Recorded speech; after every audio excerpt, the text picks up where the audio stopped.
तो आज की क्लास में हम फिजिक्स में और एक नया चैप्टर शुरू करने वाले हैं जिसका नाम है अल्टरनेटिंग करंट। अब ये चैप्टर जनरली बच्चों को थोड़ा डिफिकल्ट लगता है, लेकिन है नहीं। अगर आप थोड़ा बारीकी से और बेसिक से इसको समझते हुए चलो तो ये बहुत ही इजी चैप्टर है। और इस चैप्टर को अच्छे से समझना क्यों जरूरी है, क्योंकि अगर आप मान लो इंजीनियरिंग फील्ड में जाते हो तो इंजीनियरिंग में फर्स्ट सेमेस्टर में या फर्स्ट ईयर में आपको इसी का एडवांस्ड वर्जन पढ़ना होगा। और वहां पे अगर आपका बेसिक अच्छे से क्लियर नहीं होगा तो वहां पे आपको दिक्कत आ जाएगी। तो इस चैप्टर को अच्छे से समझना, अगर कहीं पे भी कुछ भी डाउट आए तुरंत के तुरंत पूछ लेना, ठीक है। तो स्टार्ट करते हैं अल्टरनेटिंग करंट।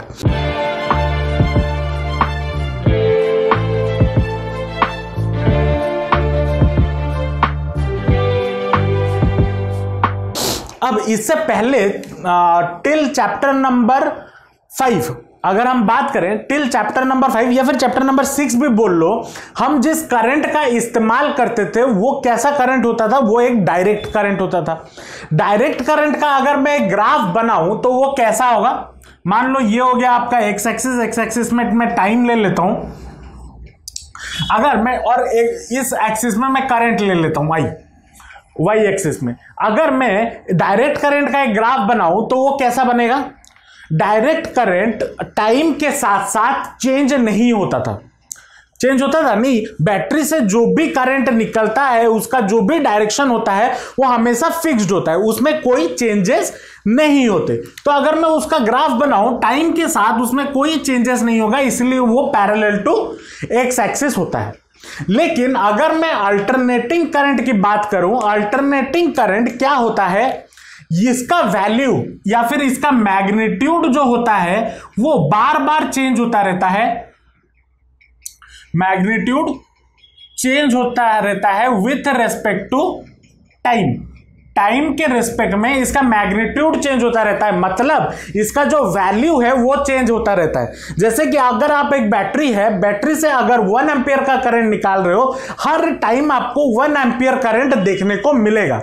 लेकिन जो अल्टरनेटिंग करंट होता है उसका हर टाइम पे हर एक सेकेंड में उसका वैल्यू चेंज होता रहता है, मतलब उसका जो मैग्नीट्यूड है वो हमेशा चेंज होता रहता है। किसके रेस्पेक्ट में, टाइम के रेस्पेक्ट में।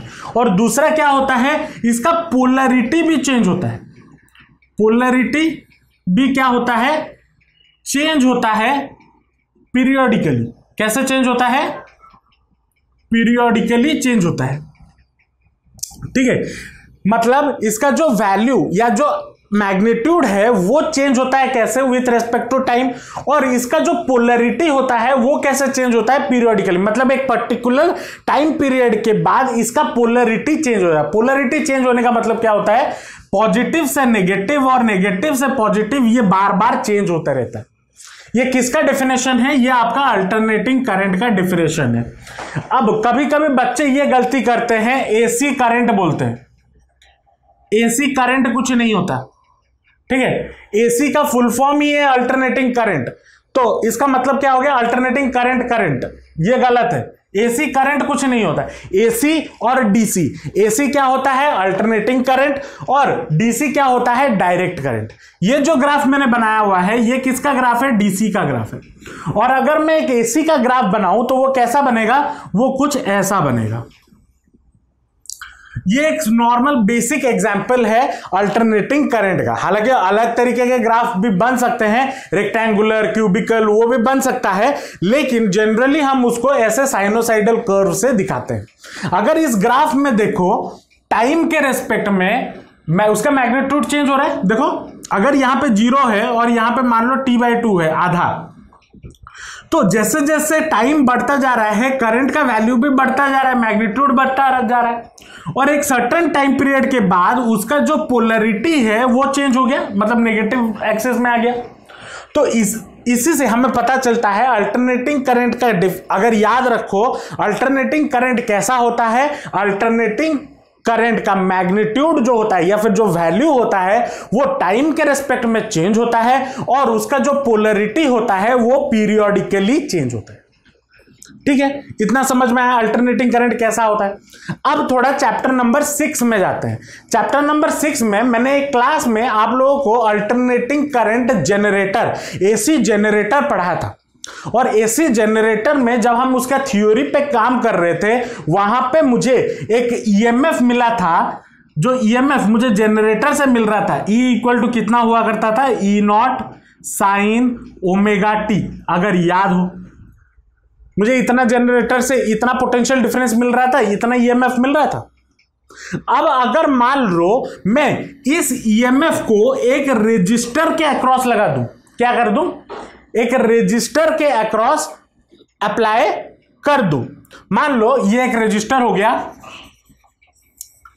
और इधर मैंने एक ईएमएफ दिया। अब बैटरी के लिए अगर मैं डायरेक्ट करंट डीसी बनाता था, मैं उसके लिए क्या बनाता था, एक बैटरी बनाता था। लेकिन जब मैं अल्टरनेटिंग करंट यूज करूंगा, उसका सिंबल कैसा होता है, कुछ ऐसा होता है।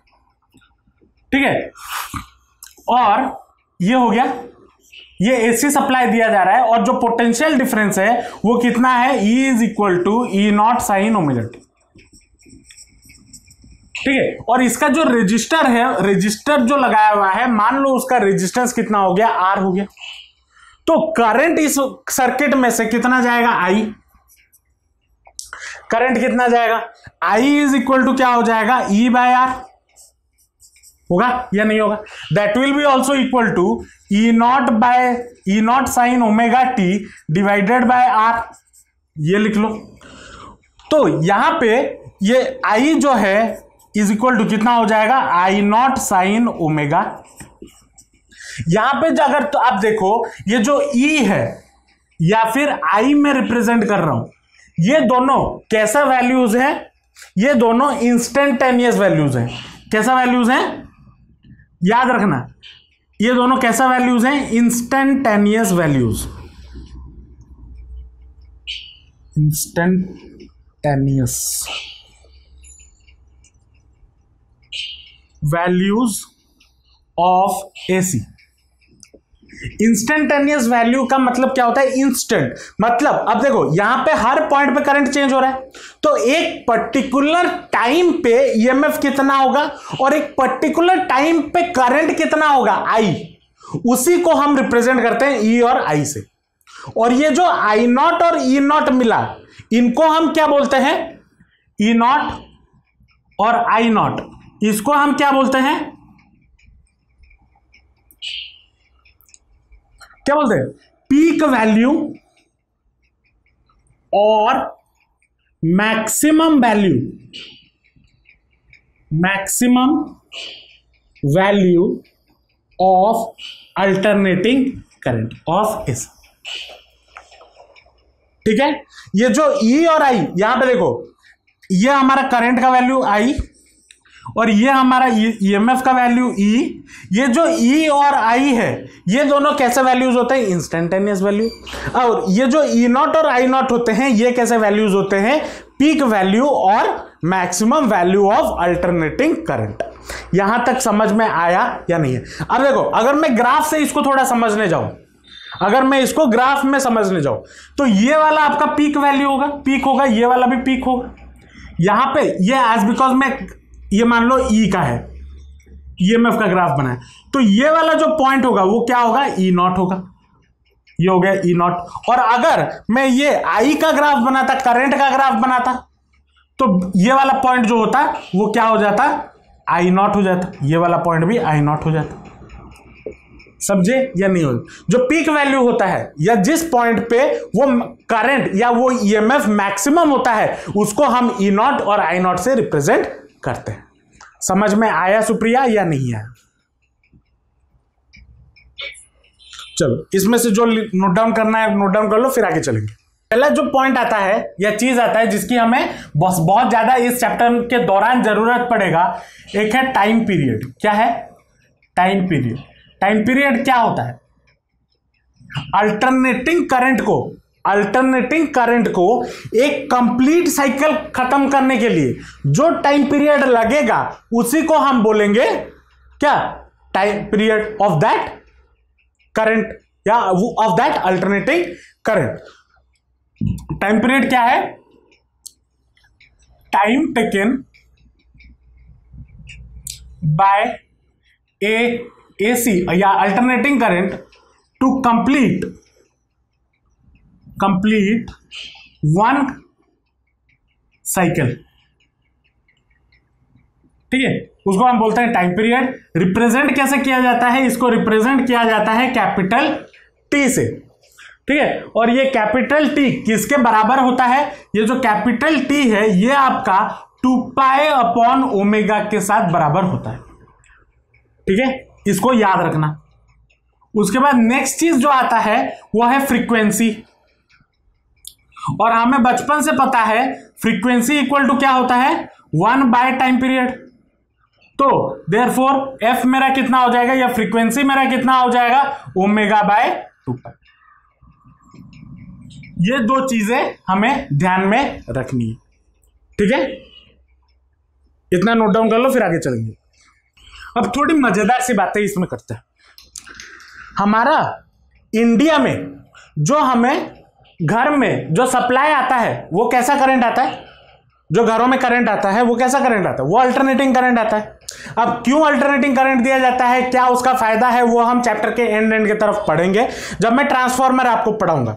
लेकिन फिलहाल के लिए अभी समझ लो, जो हमारे घर में जो करंट आता है वो आता है अल्टरनेटिंग करंट, और वो जो अल्टरनेटिंग करंट है उसका फ्रीक्वेंसी कितना होता है इंडिया के लिए? फॉर इंडिया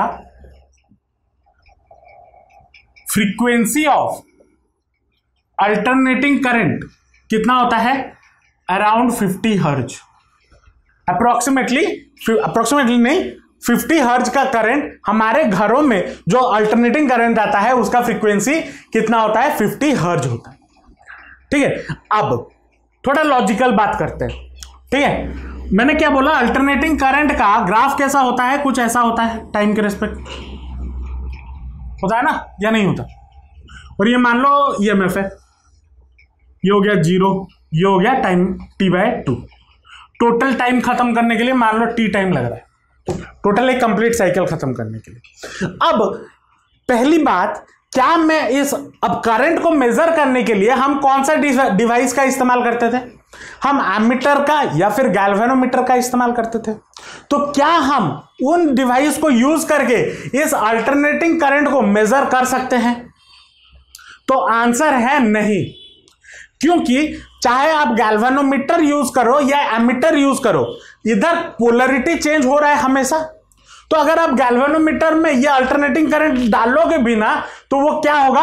वो गैल्वेनोमीटर का नीडल कैसा होता है? बीच में होता है, वो बार बार फ्लक्चुएट करेगा, इधर इधर इधर इधर, क्योंकि और कितना बार करेगा? 1 सेकंड में 50 बार कर लेगा, क्योंकि जो अल्टरनेटिंग करंट का फ्रीक्वेंसी कितना होगा? 50।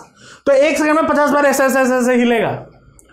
तो गैल्वेनोमीटर को हम यूज नहीं कर सकते या एमीटर को हम यूज नहीं कर सकते टू मेजर अल्टरनेटिंग करंट। तो भाई साहब कैसे मेजर करें?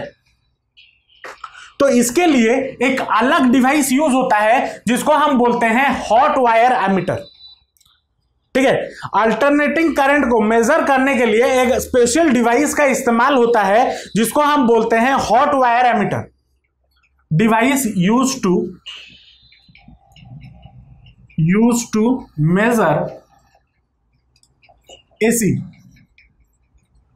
इसको हम बोलते हैं हॉट वायर एमीटर। अब एग्जाम में इसके रिलेटेड MCQs पूछ सकता है।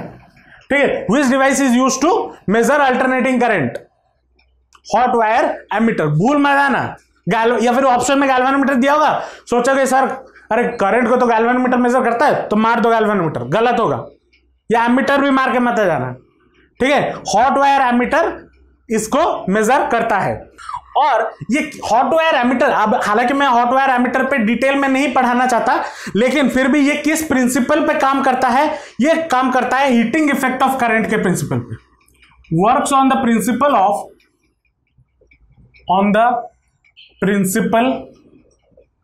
Of heating effect of current. ठीक है, कैसे काम करता है वो आगे चल के आप पढ़ोगे, अभी के लिए इतना याद रखो। ठीक है, तो अल्टरनेटिंग करंट को मेजर करने के लिए हमें कौन सी इंस्ट्रूमेंट की जरूरत है? हॉट वायर एमीटर की। और ये किस प्रिंसिपल पे चलता है? ये हमारा hot heating effect of current के प्रिंसिपल पे चलता है। ठीक है, चलो और एक मजेदार सी चीज देखते हैं। अब इस करंट को मेजर हम करें कैसे? मेजर की बात हो रही थी ना, मेजर करने के लिए ये कहीं पे तो फिक्स नहीं है ना, हर जगह चेंज हो रहा है। अब चलो, अब अगर हर जगह चेंज हो रहा है, हम आप बोलोगे सर इसका एवरेज निकाल लेते हैं। एवरेज निकाल लेंगे। अब देखो, अगर आप गाड़ी चला रहे हो और आपको मैं पूछा घर से आए मेरे कोचिंग तक या मेरे घर तक, आपके घर से मेरे घर तक आए, आप कितने स्पीड से आए? आपको हो सकता है आपके घर से आते वक्त स्पीड ब्रेकर्स मिले होंगे, ट्रैफिक मिले होंगे, रास्ते में कुत्ते जा रहे हैं, बहुत सारे लोग जा रहे हैं, सब कुछ मिला होगा। तो आपके घर से मेरे घर तक आते वक्त आपका स्पीड कांस्टेंट तो नहीं हुआ होगा? कांस्टेंट हुआ होगा? नहीं, वो हर पॉइंट पे कभी ना कभी, कभी ज्यादा हुआ होगा, कभी कम हुआ होगा। और अगर मान लो लेट में घर से निकले तो तेजी से भगा के आ रहे होगे, फिर भी आपको ट्रैफिक मिला तो आपको स्लो डाउन करना होगा, नहीं तो एक्सीडेंट राम नाम सत्य है ना। तो बात यह है कि अब मेरे घर पे आके पहुंच गए और मैंने पूछा आप कितने स्पीड से आए, तो आप बोलोगे सर मैं 60 की स्पीड से आया। आप ऐसा कॉपी पेन लेकर बैठोगे नहीं ना, मैं 8:05 को घर से निकला इतने स्पीड पे, 8:06 को इतना स्पीड था, 8:07 को इतना स्पीड था। गाड़ी में गाड़ी चलाओगे या बैठ के कॉपी में नोट डाउन करोगे क्या स्पीड था? ऐसा तो नहीं है, स्पीड तो नोट डाउन करोगे नहीं।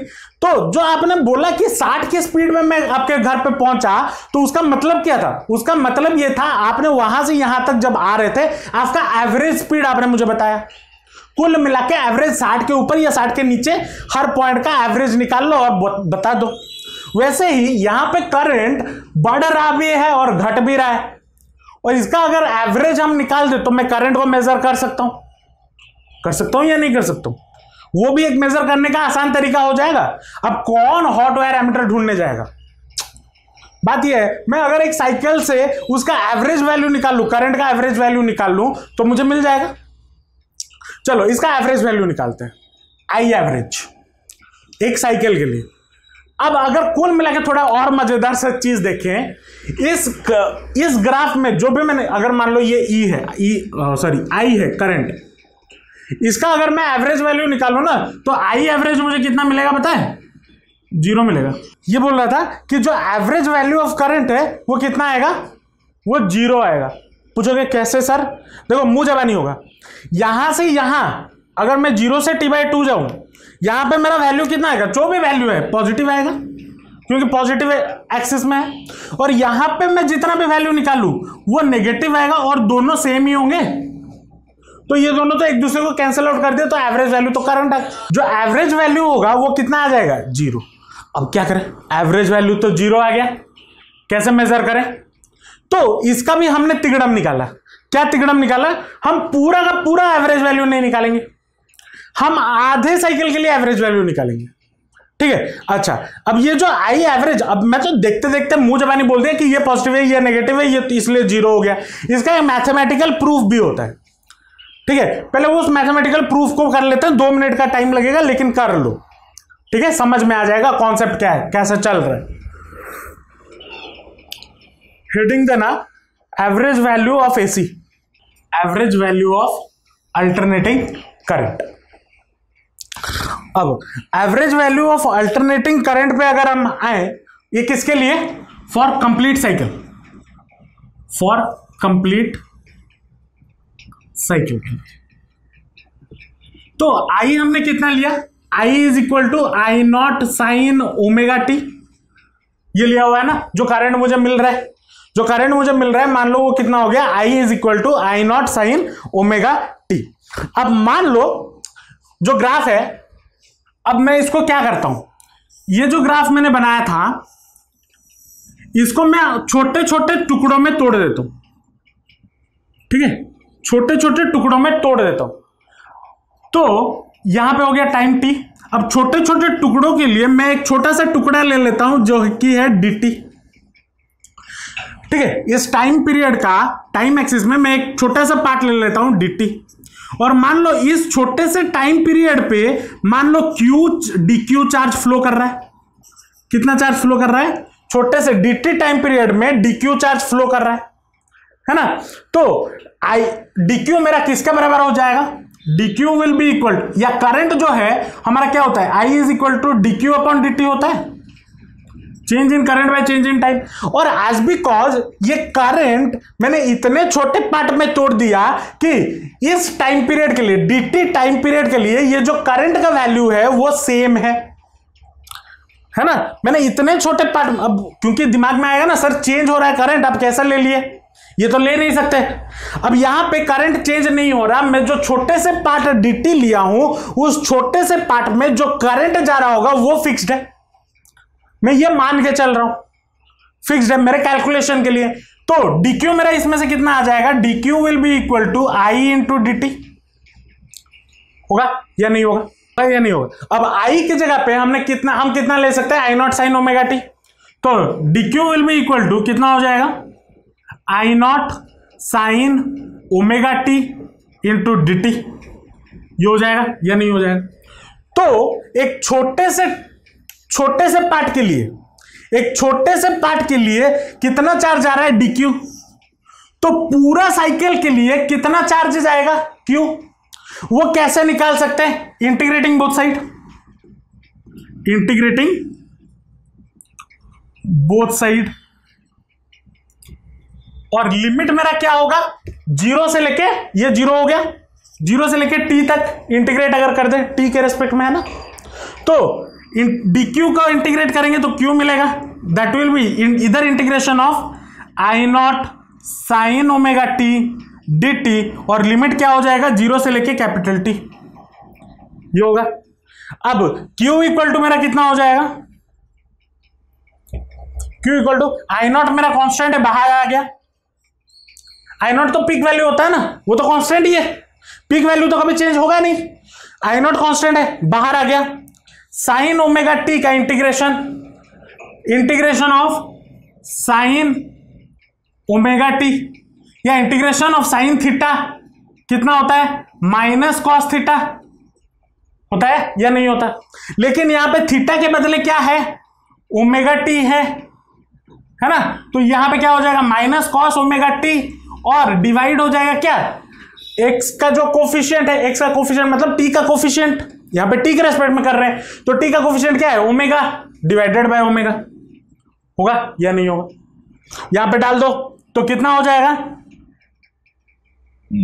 Into square bracket minus cos omega T by omega with square bracket close, limit हो जाएगा जीरो से लेके टी। अब ये मैं डेफिनेट इंटीग्रेशन में पढ़ाऊंगा, ठीक है, जो मैथ्स जिसको मैं पढ़ाया नहीं हूं, ये डेफिनेट इंटीग्रेशन में पढ़ाऊंगा, ये लिमिट कैसे लगाया मैंने। अब लगाया कुछ नहीं है, बस इंटीग्रेशन साइन को हटा के इंटीग्रेशन साइड को हटा के बस मैंने स्क्वायर ब्रैकेट लगा के वही लिमिट लगा दी। कुछ देर पहले मैंने टाइम पीरियड का फॉर्मूला बताया था, टाइम पीरियड इक्वल टू कितना होता है, T is equal to 2 by omega, होता है या नहीं होता। तो ओमेगा मेरा कितना हो जाएगा, 2 बाय टी, होगा या नहीं होगा। तो यहां पे ये ओमेगा भी कांस्टेंट है, मैं इसी को बाहर ले आता हूं क्योंकि इसमें कोई चेंज तो होने वाला है नहीं। तो मैं क्या करता हूं, Q is equal to I naught by omega, omega के जगह पे 2 by T into minus cos, इस ओमेगा के जगह पे 2 by T capital T into small T, और लिमिट हो जाएगा जीरो से लेकर टी। और इंटीग्रेशन में जब लिमिट लगता है तो ये याद रख लेना, जो जिसका मैथ्स नहीं है उसको उसके लिए है, जब इंटीग्रेशन में लिमिट डालोगे उसको सॉल्व कैसे करना है, upper limit minus lower limit. मतलब क्या है, मतलब इस वैल्यू में x के जगह पे, यहां पे x नहीं है यहां पे t है, तो t के जगह पे पहले कैपिटल T डालेगा, उसके बाद माइनस, फिर जीरो डालेगा। तो मैं हालांकि इसको मैं स्टेप बाय स्टेप कर देता हूं ताकि एक में समझ में जाओ, ठीक है। तो ये कितना हो जाएगा, Q equal to I naught by 2 by T into minus cos 2 by capital T into small T के जगह पे क्या आ जाएगा, कैपिटल टी, यह आ जाएगा minus of minus cos omega minus cos 2 pi by capital T into इस T के जगह पे 0, ये हो जाएगा, होगा या नहीं होगा? इसको अगर हम सॉल्व करें तो ये कितना मिलेगा, Q is equal to I naught by 2 pi by capital T into ये कितना हो जाएगा, ये टी और ये टी गेट्स कैंसिल, तो कॉस 2 पाई कॉस 180 कितना होता है, -1 होता है। कॉस 180 कितना होता है, -1 होता है। तो माइनस ऑफ -1, ये माइनस है ना, माइनस ऑफ इसका -1, तो ये हो गया +1 1, और ये कितना हो जाएगा कॉस, ये हो गया 0 इंटू 2 पाई 0, कॉस 0 का वैल्यू 1 होता है, तो ये कितना हो जाएगा माइनस माइनस प्लस, अच्छा ये वाला माइनस को बोल रहे हो अंदर, मैं अंदर ना लगे इसको बाहर ले आता हूं, माइनस कॉमन है, माइनस इधर ले आओ, हाँ माइनस आप बाहर ले आओ तो फायदा है, इस माइनस को बाहर ले आओ, ठीक है, इधर माइनस ले आओ, Q इक्वल टू माइनस, तो ये हो जाएगा Q इक्वल टू, ये माइनस हो गया, तो यहाँ पे माइनस हट जाएगा, यहाँ से माइनस हट जाएगा, तो अब cos 2 पाई मेरा कितना हो गया, -1 हो गया ना, और माइनस cos 0 मेरा कितना हो गया 1, अच्छा ये गलती हुआ था क्या, cos 2 पाई का वैल्यू कितना होगा 1 और cos 0 का वैल्यू 1, तो ये कितना हो गया Q इज इक्वल टू 0, आया या नहीं आया? तो total charge for a complete cycle मुझे कितना मिला, 0 मिला।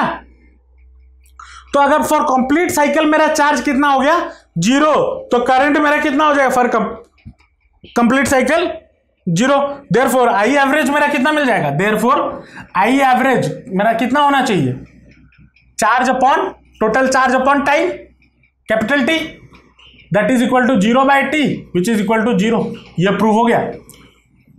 तो एक कंप्लीट साइकिल के लिए आई एवरेज मेरा कितना हो गया 0, तो ये उसका बेसिक प्रूफ है, ठीक है। अब यहां पे दिक्कत क्या हो गया कि एवरेज वैल्यू तो हम उस पर कंप्लीट साइकिल कैलकुलेट नहीं कर सकते क्योंकि वो 0 वैल्यू आ जा रहा है, तो हमारे दिमाग में एक खुराफात आया कि हम आधे साइकिल के लिए निकालते हैं, क्योंकि एवरेज वैल्यू मुझे करंट तो कैलकुलेट करना ही है, तो आधे साइकिल के लिए कैसे एवरेज वैल्यू निकालेंगे, पहले इसको नोट डाउन कर लो फिर वहां पे चलेंगे। सुप्रिया तुमको देखा जाऊची। अब आते हैं average value of AC in half cycle, क्योंकि कंप्लीट साइकिल के लिए तो दिक्कत हो रहा है, कैलकुलेट नहीं कर पा रहे, तो हाफ साइकिल के लिए निकालते हैं। अब देखो मेरे लिए कोई ज्यादा काम नहीं है, ठीक है, लेकिन आपको फिर से लिखना होगा। क्या मैं करूंगा, मैं कुछ चेंज नहीं करूंगा, बस यहां पे जो लिमिट है ना ये T के जगह पे T/2 कर दूंगा, ठीक है, बाकी सब सेम है। यहां पे हो गया T/2 और यहां पे भी हो गया T/2, T/2 हुआ, T/2 हुआ, और यहां पे कितना लग जाएगा, इस T के जगह पे T/2 आ जाएगा, ठीक है, और इधर ये तो 0 होना ही था, तो यहां पे जब T/2 आ जाएगा, ये T गेट्स कैंसिल, ये 2 गेट्स कैंसिल, तो यहां पे कितना आ जाएगा cos pi,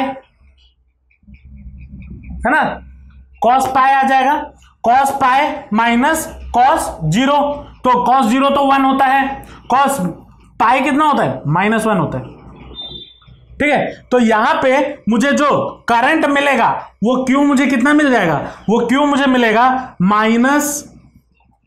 minus plus 2i not divided by 2 pi bye T, या फिर अगर मैं इसको ये वाला हटा देता हूं, ये एवरेज इसके लिए था फुल साइकिल के लिए, तो Q will be equal to मेरा कितना हो जाएगा 2i नॉट बाय 2 पाई और ऊपर इधर चला जाएगा इंटू T, ठीक है, और 2 गेट्स कैंसिल, तो ये कितना हो जाएगा i naught T by pi,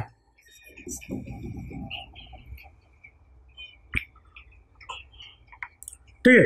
charge मेरा इतना आ गया, तो अगर चार्ज इतना आ गया, करंट मेरा कितना होगा, I will be equal to कितना, charge Q upon time, time मैंने कितना डाला लिया हुआ है, हाफ टाइम, T/2 टाइम लिया हुआ है ना, तो that will be equal to Q की जगह पे डाल दो I naught T by pi into T/2 है, ये रेसिप्रोकल हो जाएगा 2/T हो जाएगा, तो टी गेट्स कैंसिल, तो बचा कितना 2I0/2/पाई इंटू I0, ये हो जाएगा 2/पाई इंटू I0, ये हो जाएगा। तो आई मेरा आई का वैल्यू कितना हो जाएगा 2/पाई। अगर कैलकुलेटर में डाल के देखो तो दैट विल बी 0.637 I0। और ये आपका, इसको हम और भी क्या बोल सकते हैं, रिलेशनशिप। कहां पे लिखूं, ये दोनों क्या है, रिलेशनशिप बिटवीन, दोनों किस किस के बीच में रिश्ता है, between instantaneous current and peak value of current.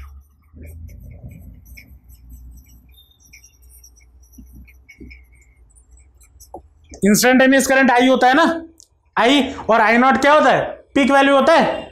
तो इन दोनों के बीच में रिश्ता क्या हो गया, I is equal to 0.637 into I0, ठीक है, या फिर 2/पाई I0, ये हो गया, ठीक है। और इसी को हम एवरेज वैल्यू भी बोलते हैं, मीन वैल्यू ऑफ करंट भी बोलते हैं, ठीक है। सॉरी, इंस्टेंटेनियस करंट नहीं, average value, relationship between average value, average value of current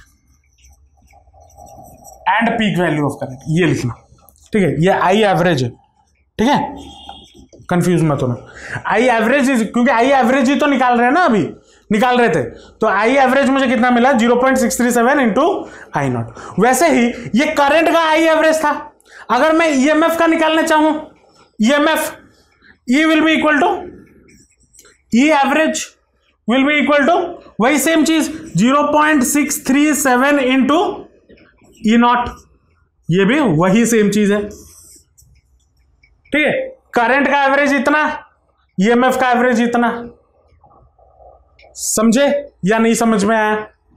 कुछ नहीं है, इसके पहले जो मैंने किया था उसी में मैं बस टाइम पीरियड के जगह पे जो टी था, टोटल फुल साइकिल का ले लिया था ना टी, यहां पे T/2 कर दिया, और कुछ नहीं। मेरे लिए मेहनत थोड़ा बच गया, मुझे इतना लिखना नहीं पड़ा, लेकिन आपको लिखना है, कॉपी में लिखो। तो एवरेज वैल्यू ऑफ करंट कितना हो गया 0.637 इंटू I0, ठीक है, इसको नोट डाउन कर लो। आरएमएस और effective value of alternating current. अब इसको जरा समझते हैं ये है क्या, पहले उसके बाद कैलकुलेशन पे जाएंगे, ठीक है। पहले समझते हैं, मान लो मैंने एक रजिस्टर लिया जिसका रेजिस्टेंस है R, ठीक है, जिसका रेजिस्टेंस है R। अब इस पे मैंने एक डायरेक्ट करंट लगाया डीसी, क्या लगाया, एक डीसी करंट लगाया जिसका पोटेंशियल डिफरेंस मान लो कितना है V, ठीक है। तो अगर V करंट है, मान लो इसमें से करंट जा रहा है I, और ये करंट जब जा रहा है इसमें हीट कितना जनरेट होगा, H is equal to I² RT, Joule's law of heating, है ना। मान लो इस स्मॉल टाइम t में, इन टाइम, मान लो टाइम स्मॉल t में इस डायरेक्ट करंट की वजह से कितना हीट इस सर्किट में प्रोड्यूस हुआ, I² RT, इतना हीट प्रोड्यूस हुआ या नहीं हुआ, ठीक है। अब मैं क्या करता हूं, इस डायरेक्ट करंट का जो सोर्स है, जो बैटरी है, उसको निकाल देता हूं। सेम रेजिस्टर लिया, ठीक है, सेम रेजिस्टर लिया, और यहां पे मैंने डायरेक्ट करंट के बदले एक अल्टरनेटिंग करंट का सोर्स दिया, ठीक है। एक सेकंड,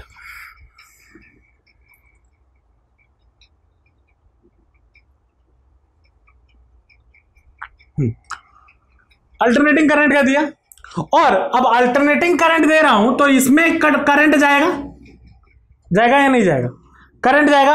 और कितने टाइम के लिए दिया, यहां पे जितने टाइम के लिए मैंने डायरेक्ट करंट दिया था, for the same time T. इस सेम टाइम टी में इधर मान लो मेरा करंट कितना आ जाएगा, यहां पे जो मैं करंट दे रहा था वो डीसी के लिए दे रहा था, IDC, यहां पे I², यार यहां पे अल्टरनेटिंग करंट दिया जा रहा है IAC RT, ये होगा। जब इन दोनों का वैल्यू सेम होगा, इधर मान लो 10 जूल का हीट बन रहा है और इधर भी 10 जूल का जब हीट बनेगा तो जो करंट यहां पे दिया जा रहा है, जो करंट यहां पे दिया जा रहा है या जिस करंट के वजह से ये 10 जूल का हीट बनेगा, और ये जो करंट है वो कैसा करंट है, वो अल्टरनेटिंग करंट है, उस करंट को हम बोलेंगे IRMS। समझ में आया या नहीं आया? और एक बार चलो, मैंने एक रेजिस्टर लिया R, उसमें एक मैंने डीसी सोर्स दिया वोल्ट V, और इन स्मॉल टाइम t उसमें हीट कितना जनरेट हुआ, I² RT, और यहां पे जो करंट है वो कैसा करंट है, डीसी करंट है या डायरेक्ट करंट है ना। अब वही सेम सर्किट में अगर मैं डीसी के बदले एक एसी लगा दूं, क्या लगा दूं, एसी, एयर कंडीशनर नहीं, अल्टरनेटिंग करंट अगर लगा दूं, तो जिस अल्टरनेटिंग करंट के वजह से, उस अल्टरनेटिंग करंट के वजह से अगर उतना ही हीट प्रोड्यूस हो, कितना हीट, जितना हीट इसमें प्रोड्यूस हो रहा था ड्यू टू दिस डीसी, उतना हीट प्रोड्यूस हो जो इस डीसी के वजह से प्रोड्यूस हो रहा था in the same time T, उस करंट को बोलेंगे क्या, IRMS या RMS वैल्यू ऑफ करंट। समझे या नहीं समझे? डेफिनेशन क्या बोलता है, IRMS is that value of a direct current, वो वैल्यू है डायरेक्ट करंट का, which produces the same heating, जो सेम हीटिंग प्रोवाइड करता बनाता है इन ए गिवन रजिस्टर, वही सेम रजिस्टर में, as is produced by the given alternating current when passed for the same time में जो करंट बन रहा है, जो हीट प्रोड्यूस हो रहा है। समझ में आया या नहीं है? इंपॉर्टेंट है इसको समझना। और हाँ कुआ सुप्रिया किसी को तो लगी, ठीक है चलो।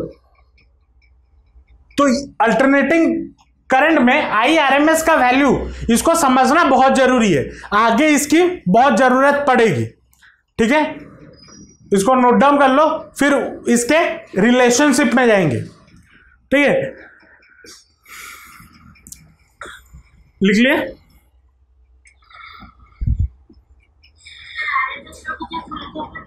हाँ, रूट मीन स्क्वायर।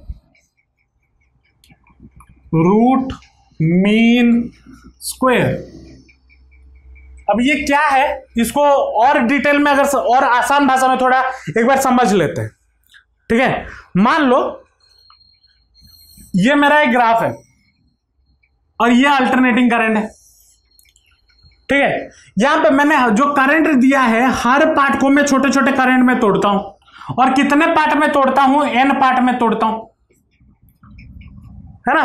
तो IRMS मेरा कितना हो जाएगा, IRMS will be equal to I1 plus I2 plus I3 plus dot dot dot dot IN, जितने n पार्ट में तोड़ा, और टोटल टाइम मेरा कितना हो गया, T हो गया ना, इसका होल स्क्वायर, या होल टाइम T नहीं, इसका होल स्क्वायर बाय मीन क्या हो गया, टोटल टाइम या n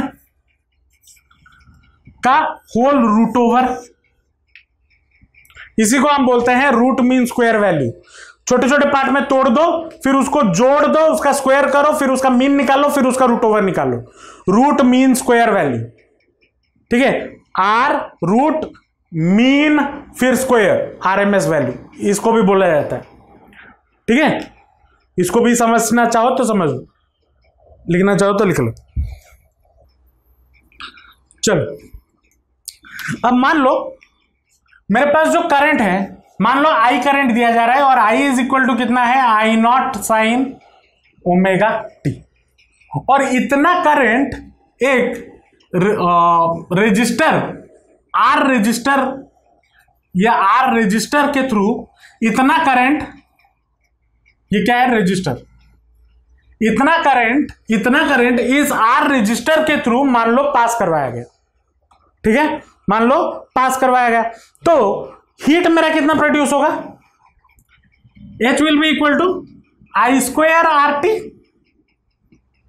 ये होना चाहिए। मान लो टी टाइम के लिए भेजा गया इतना करंट, ठीक है।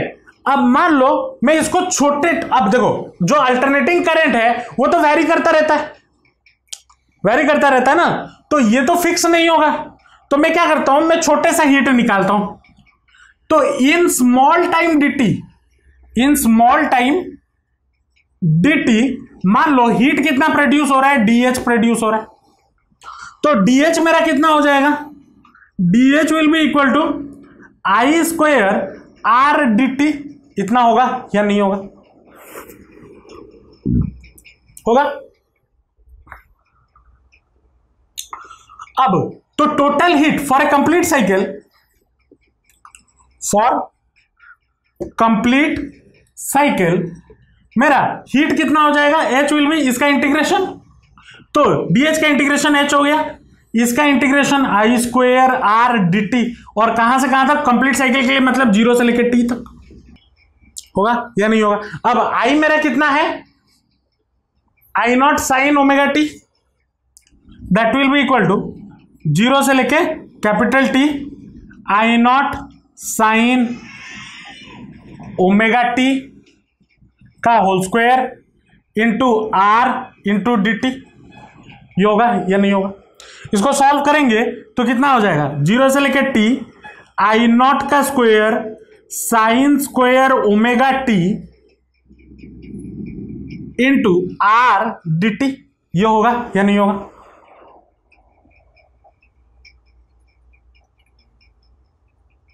होगा या नहीं होगा। अब आई नॉट को मैं, आई नॉट स्क्वायर को इस तरफ ले आता हूं बाहर, तो कितना हो जाएगा, आई नॉट स्क्वायर बाहर, इंटीग्रेशन 0 से लेकर T sine square omega T, अच्छा यहां पे आर भी और एक है ना, आर भी रेजिस्टेंस भी है ना, आर तो भी तो कांस्टेंट है, उसको भी बाहर ले आओ, आर भी कांस्टेंट है उसको बाहर ले आओ, तो ये हो गया कितना, dt, इतना हो जाएगा। अब साइन स्क्वायर ओमेगा टी, इसको हम क्या लिख सकते हैं, ये मैंने लास्ट क्लास इंटीग्रेशन जब करवा रहा था तब बताया था, आई नॉट स्क्वायर आर इंटू 0 से लेकर टी, क्या मैं साइन स्क्वायर ओमेगा टी को 1 minus cos 2 omega T upon 2 लिख सकता हूं या नहीं लिख सकता हूं। ये मैंने इंटीग्रेशन जब करवा रहा था तब ये फॉर्मूला बताया था, क्या होता है formula, cos 2 omega T equal to, sorry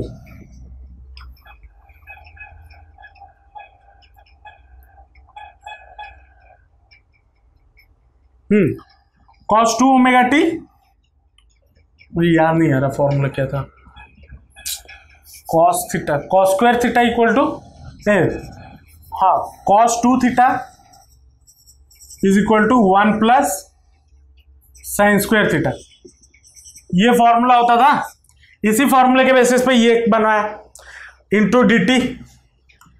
अब इसको सॉल्व करें तो कितना हो जाएगा, I naught square R into, integrate कर दें तो 1/2, ये कांस्टेंट है तो बाहर आ जाएगा बाय 2, ठीक है ना, 1 का इंटीग्रेशन टी डी टी के रेस्पेक्ट में कर रहे हैं, T minus cos 2 omega T, cos 2 theta का क्या होगा, sine 2 omega T, sine 2 omega T divided by 2 omega, होगा या नहीं होगा। और लिमिट 0 से लेके कैपिटल टी, होगा या नहीं होगा।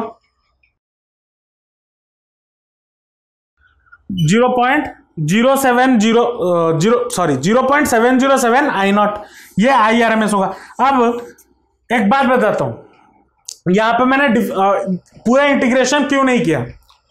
पहली बात, बोर्ड्स के लिए जरूरत नहीं है, क्योंकि बोर्ड्स में इसका डेरिवेशन नहीं आ रहा, बस फॉर्मूला याद रखो, ठीक है, एमसीक्यू बेसिस में आ रहा है ना। तो आई आर एम एस कितना हो जाएगा, 0.707 आई नॉट। मैं ये इसलिए बता रहा था ताकि आपको समझ में आए कैसे हो रहा है, ठीक है।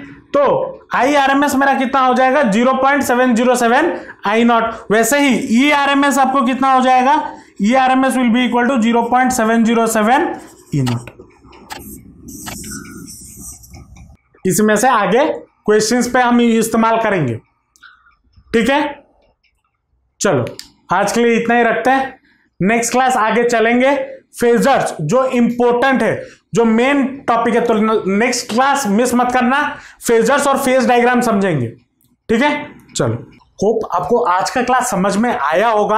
अगर आपका कोई भी फीडबैक है वो कमेंट सेक्शन में जरूर बताना, और आप किस रिलेटेड आपको और वीडियोस देखने हैं वो भी जरूर बताना। अगर ये वीडियो अच्छा लगा तो अपने दोस्तों के साथ शेयर जरूर करना, एक लाइक जरूर कर देना और चैनल को सब्सक्राइब कर देना, क्योंकि आपके पढ़ाई के रिलेटेड वीडियोस मैं अपने चैनल पर रेगुलरली अपलोड करता रहता हूं। तो मिलते हैं नेक्स्ट वीडियो में। Till then all the best, जमकर पढ़ाई करते रहिए and thanks for watching the video.